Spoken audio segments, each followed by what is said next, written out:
This is Tao Unbound, the English language podcast of Tel Aviv University.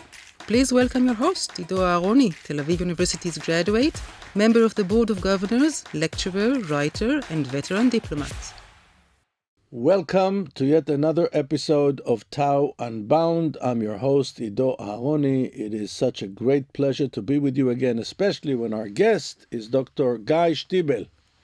Welcome. Hello. Thank you very much for having me. Guy Stiebel is an archaeologist with the Department of Archaeology at Tel Aviv University, also with ancient Near Eastern cultures, a part of the faculty of the humanities. And as we usually do, tell us about your background. We're interested in knowing more about your academic background, but also personal background, where you're from, your upbringing, and how did you end up in archaeology?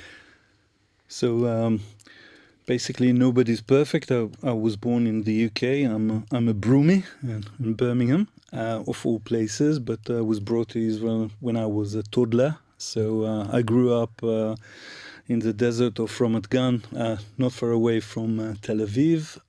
My first degree, my BA, was devoted for the study of archaeology and philosophy at the Hebrew University of Jerusalem, which is my alma mater.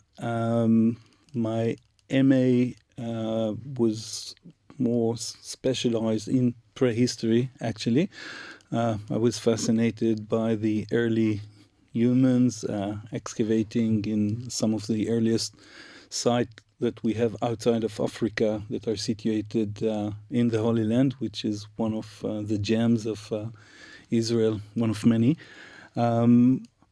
Then I saw the light. It was by seemingly sheer coincidence, but I was about to write my dissertation about the Neolithic period, the first period when the humans adopted agriculture, domestication, structure, architecture, basically forming what we are nowadays, the so-called modern human beings. But being responsible or part of the team of the Masada exhibition, I was given the subject of the Roman army. I was told back in the good old 90s that, you're a male, so you'll be responsible for the military aspect. And I thought, everything was written about Masada. So such a famous site, especially about the Roman army, the best documented Roman siege system in the entire Roman world, the entire Roman Empire. We know so much from Flavius Josephus' description. So it was seemingly just to take the bits and pieces and put them together. And I actually discovered an entire new world. And the realization that actually no one dealt scholarly with the Romans from the point of view of the military equipment was a revelation. And so you concentrated on the military equipment angle of it. Absolutely. And did you find it sounds very militaristic, but it's not only boys club dealing with swords and element like that. For me, it was to learn from the artifacts themselves about the humans behind, about technology, about strategy, economy. Okay. We'll get to the issue of absolutely. Masada. I don't want to begin our conversation from the end. Yeah. So let's go back to your biography. So you say you were born in the United Kingdom. True. Originally from Birmingham. Do you still have ties to Birmingham? Not to Birmingham, but to London. I still have family in London. You have family in London, because Birmingham. You don't hear a lot about people from Birmingham, and I mean, unless you're interested in music or football. At least I lost the accent from that point of view of the Brumie accent. Yeah, but I happen to know that the Moody Blues are from Birmingham. That's what I know about Birmingham. But let's go back to basics. So you studied archaeology. You were fascinated by it. You were given this task. with Masada. But for our viewers and listeners, teach us the fundamentals of archaeology. For most of us, the fascination is, here, I touched a stone that was here 7,000 years ago. Wow, I'm excited. But there's more to it. Teach us a little bit about what are the fundamentals of archaeological research. Basically, archaeology is life, and I feel a very, very fortunate person, not only to be tied with Tel Aviv University, and in particular with our department, which is the largest in Israel, but it's an opportunity to study basically whatever we want. Now, it's not total freedom. It's actually the ability to shed light about every aspect of human beings. We're storytellers. At the end of the day, it's not the stone, it's not the pot itself, it's not just the artifact. It's the entire world that is being revealed through our studies. And we are in a period where we can harness the best technology, including drones and satellites and microscope and DNA, and the ability to ask new questions. I mean, for me, it's not only to get the answers, but the fact that through the new answer, you open other possibilities. So, for example, dealing with archaeology is dealing with the humans, with the individuals, and as Monty Python once said, we are all individuals. I'm not, but at the end of the day, the ability to learn about the humans, about gender, about tradition, about culture, architecture, economy. So it's like looking at you and judging from your beautiful black blues what stands behind you, the hairstyle, the glasses. So I'm analyzing an unknown person. Well, my hairstyle is unique. But True. Also, it gives you the opportunity to validate existing knowledge, right? So you mentioned Yosef ben Mattatyahu, known as Josephus Flavius. So to what extent you found his account of historical record accurate? So part of the history of the science of archaeology in a way that developed, evolved in the 19th century, and it's not by sheer coincidence, this amazing period of time that there was a big bang about our knowledge in academy and so forth. Yes, archaeology was harnessed to prove whether the Bible is correct or not, whether to prove our rights, be us Jews, Arabs, Christians, and I can go on and on and on about the way archaeology was used and abused, if I may say, to prove things. We are way beyond that, thank God. We are doing our profession. Every now and then you do prove something right or the other way around, but it's not, for me, it's not an ambition, it's not a goal, to take Josephus and to either start throwing darts at him or vice versa, the other way around. So we deal, I think, and this is part of the beauty of archaeology, especially here in Israel, in Tel Aviv, that we touch upon sensitive topics, hot, much debated themes, whether it's the origin of humans, evolution and the early hominids and so forth, or excavating in Jerusalem, like some of my colleagues. I myself have the privilege to direct a project within a World Heritage Site that is a focus of several very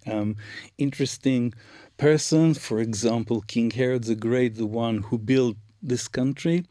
So through the project, you can shed light about many aspects. But it's not only looking for the provocation and to say, look, we shattered and destroyed something that everyone believed. I'm interested with this very lucid word, truth, which is a very dangerous word, but trying to reveal, and for me, the understanding and peeling the gap and bridging the gaps in time. and the ability for me to take hand by hand my students and introduce them to narratives, to know the people. I know people by names at Masada. They died 2,000 years ago. But I have a salary document of a Roman soldier, one of 5 in the entire Roman world. And suddenly you can speak about tax deduction and, things that we, till this very day, deal with, and what was the fashion and so forth. So at the end of the day, it's not only pots, it's not only stones.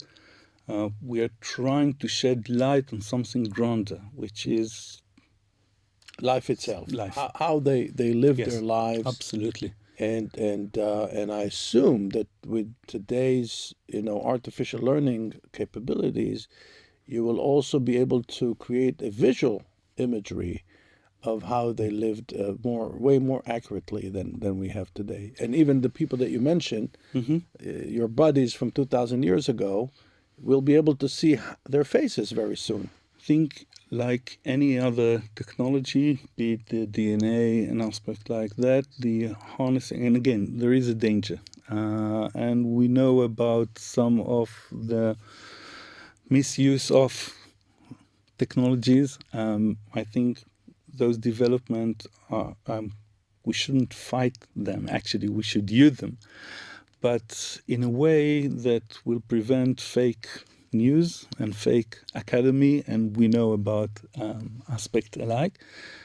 Some of the abilities are mind-blasting when it comes, for example, to text, and the fact that we have, for example, Flavius Josephus, or think about places like Qumran and the Dead Sea Scrolls, that at least one of them I'm studying myself as an archaeologist. The ability to take the text, and sometimes the text, and use the tools of the AI to learn about scribes, to learn about the societies that stood behind, is very, very promising. But at the end of the day, we have to take it step by step to prevent those obstacles that I think we're facing at the moment. Each time we use ChatGPT and learn that about fake creation, this is part of it. But I'm not scared from element like that. Can you share with us a couple of forensic investigations you're involved in right now with your students? Yeah. Just to spark the imagination of our viewers and listeners. So first of all, I have to give the credit, because the fact that I can go, I set to the field is due to a very generous contribution of one family, the Neustadter family from Jerusalem, that actually stand behind my project.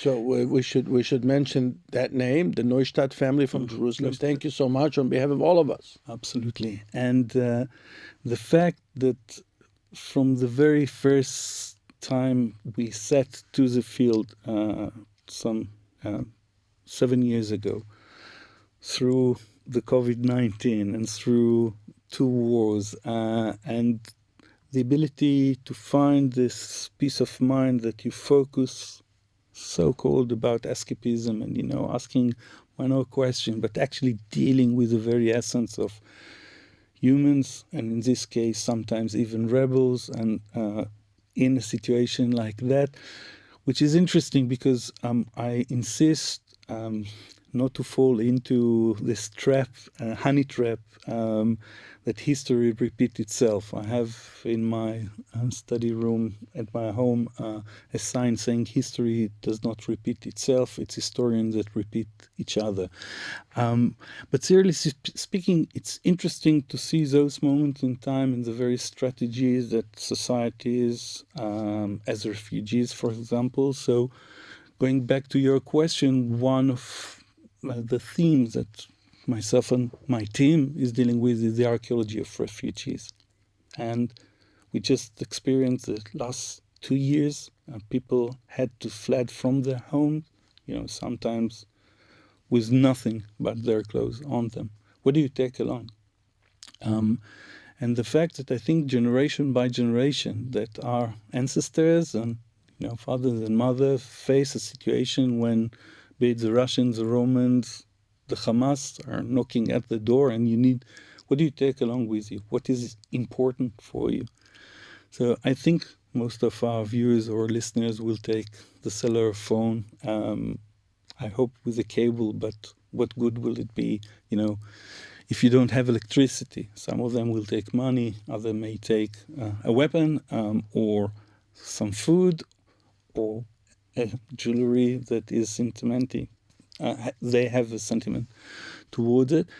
And I think those packages of memories that each of us carry along, and I can go back to stories of my elders fleeing Germany at one point, or fleeing other countries, and the fact that some of the jewels were sewn into their clothes, or a passport were hidden here.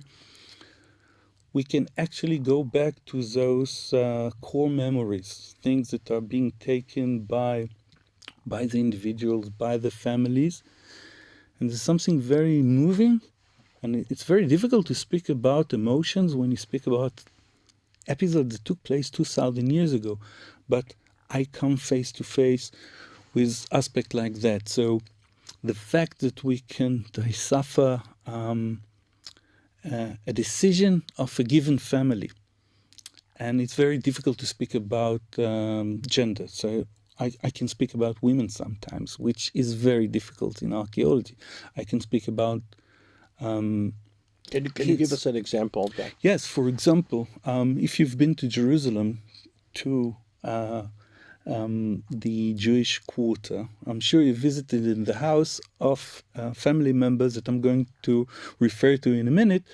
We know her name, and she identified herself as a daughter of the family of Katros. Now, I'm not sure you know Katros family, but those of our listeners who know the Talmud may have come across a sort of a song or a poem that was written against corruption of the high priest. And again, when we speak about corruption and politics, this is only happened 2,000 years ago. Again, nothing is maybe relevant to our days nowadays, but it's interesting to see the reaction of the people against those figures. And her family owned a house that is known till this very day as a burnt house, Habayit HaSaruf, in Jerusalem, which I'm sure you visited in the basement. So one of the family members, a female member of the family, actually fled Jerusalem and joined the rebel, and she identified herself. She wrote her name on a piece of shirt. So suddenly I can speak about gender, I can speak about her yichus, about her linkage, and the tree of her family to a certain degree that radiates from Jerusalem all the way to Masada, and we know about the ending of Masada, and if you'd like, we can even speak about Yes, we'd like to speak about that. Like that. So this is just one example. Another example for me, I come from a family in England that for nearly 150 years owned a bakery. To those of you from London, Grudzinski, this is my yichus. And very famous and one of my favorite Italian writer wrote, Ari De Luca, in one of his books, that if you eat a bread that just came out of the oven, it's like shaking the hand of the baker.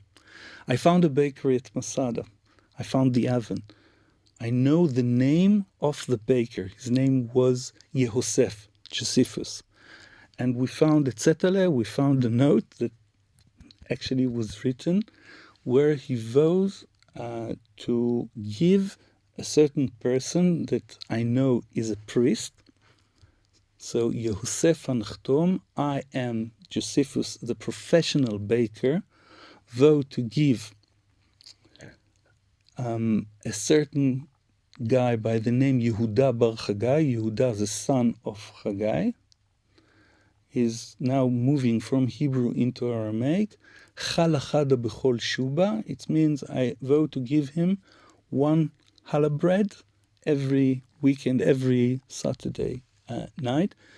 And this is the first archaeological evidence for a biblical law of the separation of the dough that you make, afrashat challah, that from which you actually make the challah. And we see it at Masada during a period of time that the entire infrastructure of the society collapsed. The temple is up in flames in Jerusalem. We have an island of refugees at Masada, and we can shed light about their strategies. So for me, Masada, we speak about the myth of Masada in terms of black and white. And this is very Israeli, the way we approach Masada. I think the evolution of the thought, the way our society in the past century approached Masada is a mirror to the changes our society underwent. And this is why Masada is so exciting. And this is why Masada is so relevant in a way till this very day. So there were times that the youth used to march, and I can testify myself as a soldier in the Air Force. I had to walk for 80 kilometers from a base near Beersheba all the way to Masada to receive something. Why you go that way, and why? But for me, Masada is something completely different. It's not. But maybe for the benefit Yes. of our viewers and listeners who are not familiar with the history of modern political Zionism, we should say that the myth of Masada was co-opted by the Zionist leadership to basically tell the story that this will never happen again. That the surrender, the defeat, in this case, Masada shall not fall again. This is a slogan. Absolutely. The mass suicide, actually, that's what happened there, Yeah. will not happen again. Masada will never fall again. And the implication is that the state of Israel doesn't have the luxury of facing defeat. And so this is a beautiful example of how political leadership is co-opting an historical narrative. And so he said, this narrative exists, and you grow up in light of this narrative. And then as a scientist, you go and you study the place. Exactly. So first of all, I had to peel all those layers from myself. I mean, being in a way kind of channeled towards those lines of thought. So that's an important understanding for myself when I approach a site, to attempt to be as objective as possible. Some may say, look, you're a man, you're an Israeli, you're a Jew, you cannot see it otherwise. I think different, but I'm saying it out loud. This is who I am. But approaching the site and starting looking at it, for example, as a refugee camp, and not as a place of heroism or terrorism. And it was amazing to see in the past 2 decades how the story of Masada, the narrative of Masada, became a symbol for both sides of the map. And for me, both are wrong. Both the sides took it as a place of grand heroism, and the one who referred to it as a nightmare that demonstrate how we may take ourselves and push ourselves into basically total destruction. For me, it's like walking in the streets of Pompeii. I mean, there's something so special about Masada that we have a moment in time. And the fact that you're in the desert and the preservation is to the degree that we have human hair. And I was part of a team that published a lice from Masada. This is a degree of what we know about people. Not only that we have the comb, and again, going back to your hairstyle, the fact that we have a comb and we can study even what was left within the comb itself is another demonstration. And the fact that we have textile, and you can speak about fashion. So put for a moment the big words, the big story. I'm not ignoring it. I have my opinion about it. But looking at Masada in very modern and current terms, and again, there is seemingly a reason why I did it, because we, in just before October 7, we all spoke about forced migration, from Syria, the war with Ukraine. People are on the move, be it from economy and security reason or epidemics, and we can go on and on and on. People were moving all around the globe. What do you take along with you? So for me, it was looking at the phenomenon of the archaeology of refugees. What were the decisions of the people? So yes, there is this kind of big shadow, Masada, around it, the big name, but I'm putting that aside.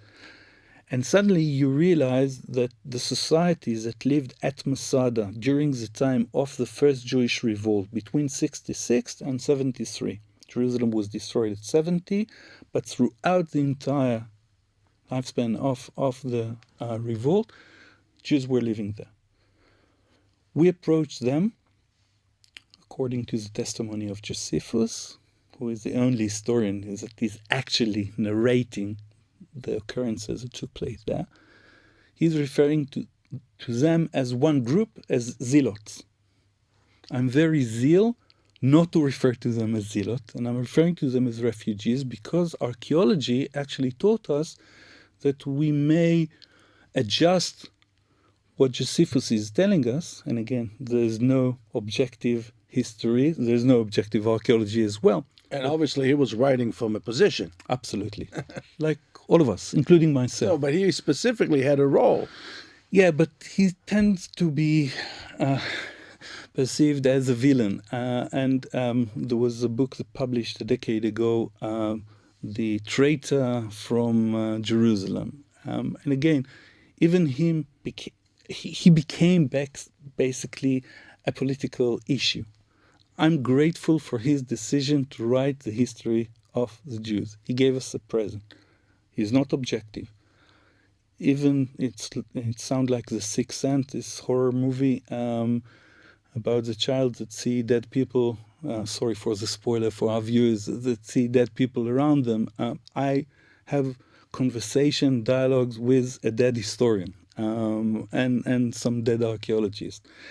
And I'm grateful for what he left for us. But through archaeology, we learned that things are more complicated than that. We don't have one monolithic group, which immediately take it out from the question of black and white.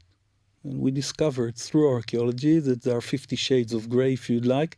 And this is what's so special and beautiful about Masada, that, yes, I have my opinion about whether they, this $64,000 question, did they commit suicide or not? The answer, by the way, is yes. I'm certain that they committed suicide.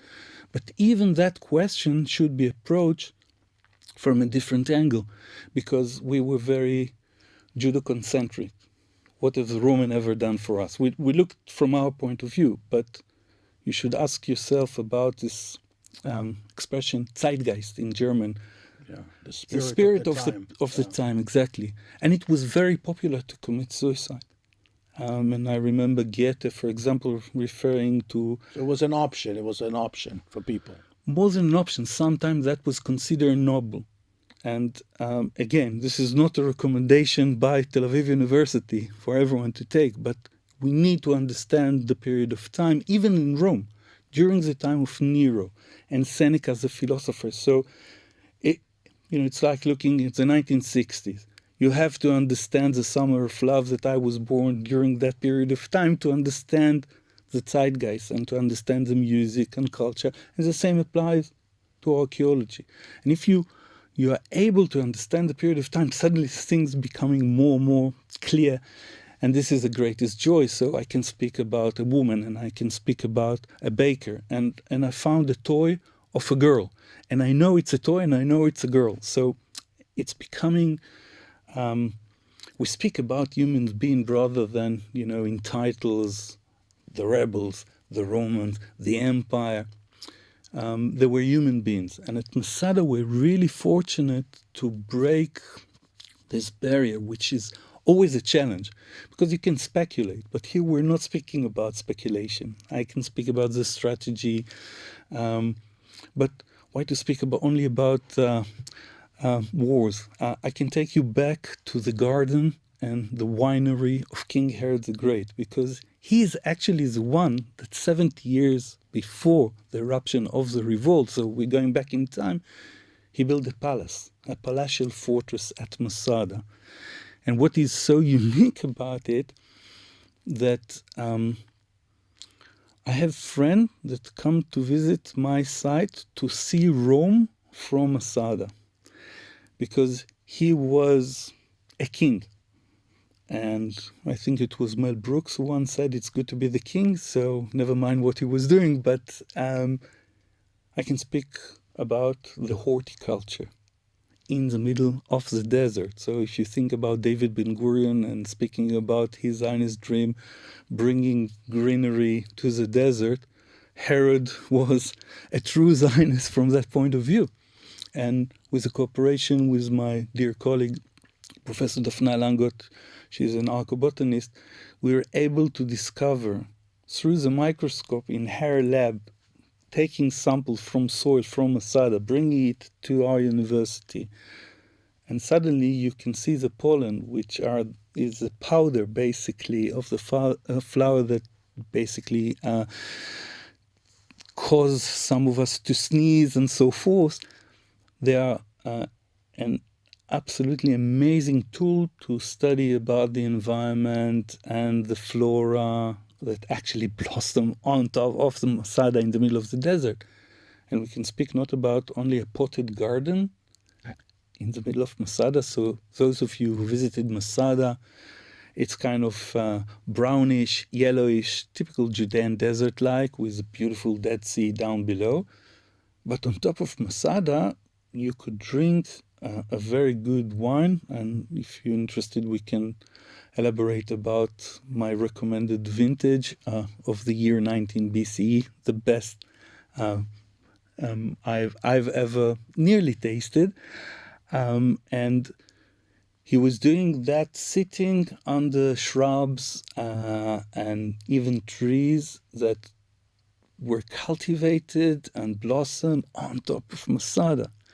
And there was even a vineyard on top of Masada that we discovered. So for me, King Herod the Great is not only just a name.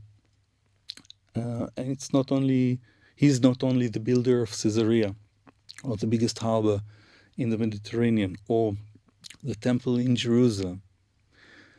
I can see his political ties and his political ambition with the most important figures in Rome.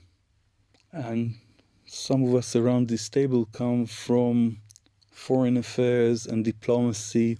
We can speak about ancient diplomacy through the choice of the color of the fresco that was used to color one or decorate one of his bedroom.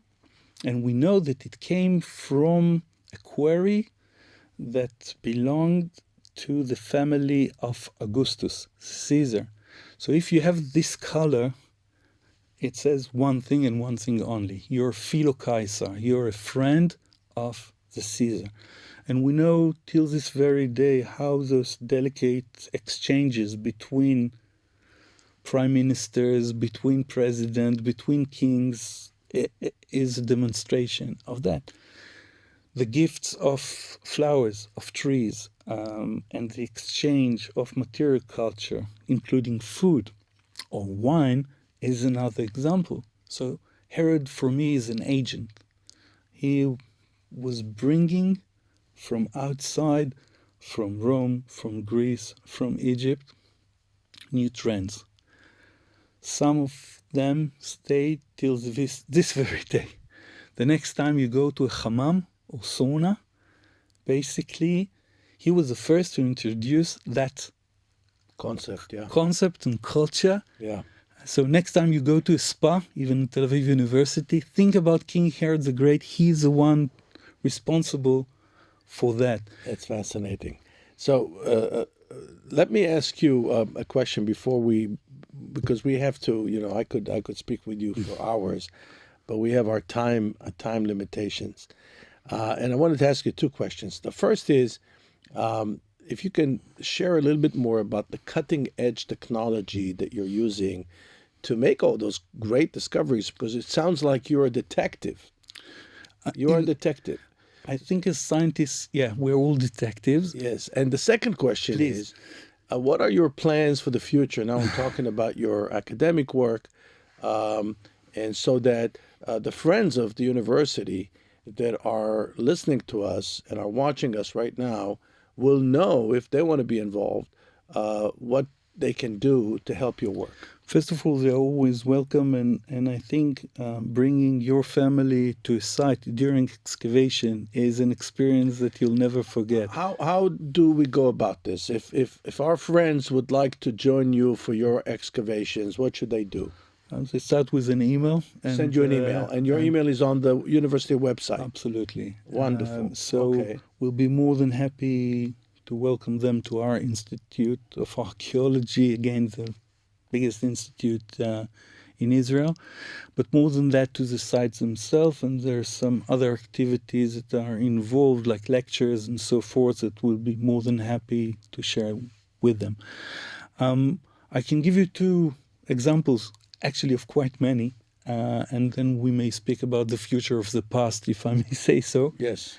One is the fact that we use the technology of drones. And together with my team, and I should mention Boaz Gross, my right hand, is a PhD student, and Dr. Chaya Ashkenazi and Omer Zeevi, another PhD student. We actually used drones to document for the first time the Roman siege system around Masada, the best preserved in the entire Roman world. And we actually made headlines throughout the globe due to the fact that the discoveries were quite staggering.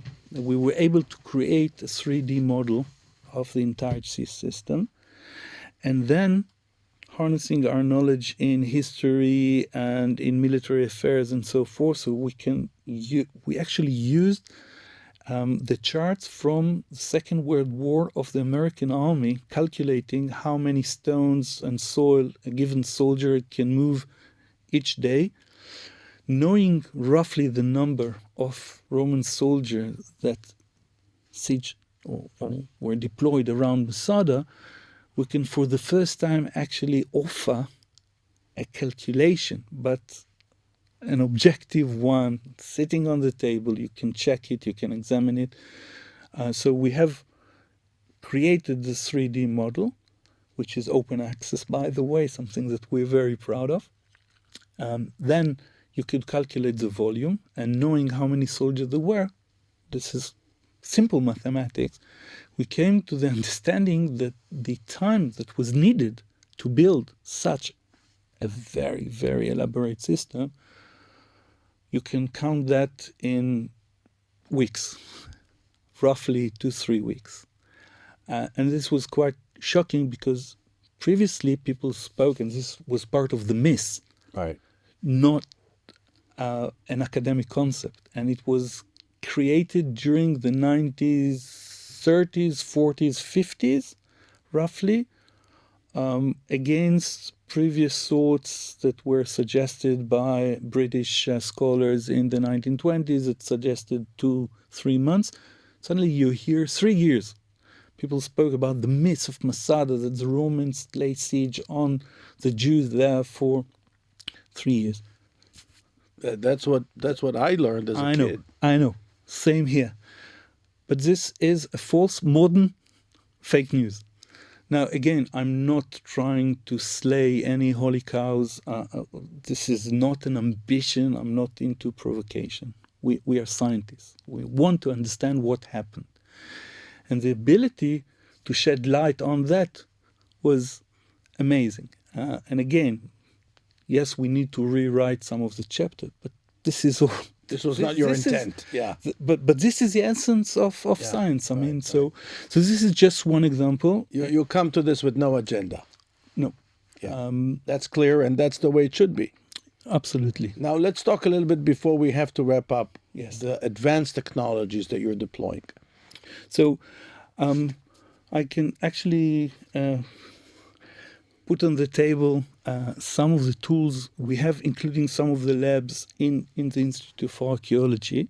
So, for example, I have many cooperation with several colleagues within the university. So we can speak, for example, about the School of Medicine and a dear friend, Professor Hila Mai, that aspect of what may be described as remains, human remains, can be studied from that point of view. This is one avenue to follow. Another one is the study of the bones of the animal, and together with Professor Lidar Sapir-Khan, the head of our department, we are now about to conclude supervising an MA students of ours, by the way, a female Arab student that study Masada. So if you want, we come to it as scientists. This is not a Jewish site. This is not Jewish archaeology. We're trying to understand what actually happened there. And our students is shedding light for the first time about the animals that were basically cultivated or bred during that period of time of the revolt. Another avenue is a cooperation with Dafna Langot about archaeobotany, for example, the horticulture. But we're also studying elements like ancient DNA, chemistry. A study that is now developing is the attempt to decipher the remains of a vessel that normally contains wine. And I'm not saying that I've tasted it, but this is one of the reasons why I hinted before that maybe next time we should raise a glass of wine from the year 19 BCE, because we have inscriptions at Masada. Studying the ink, for example, is another way, and we are fortunate to have at Masada many ostraca, which are like Zetale or WhatsApp text messages, little notes, as you very rightly said. Little notes. So those notes tell us so much about life, and this is part of it. So, Dr. Stiebel, listen, this has been fascinating, and we kind of we're spending way more time than I'm allowed to, actually. But let me just say that we learned something very important from you, and that is that when you deal with the past, you have to understand the context of things. Absolutely. And archaeology and your investigative forensic approach to science gives us an understanding, a better understanding of what was the spirit of that time, as you used the German word Zeitgeist. Yes. That's I think, a big thing that we learned from you. I want to thank you for being with us. Hopefully we'll get to host you again in the near future to learn about new discoveries.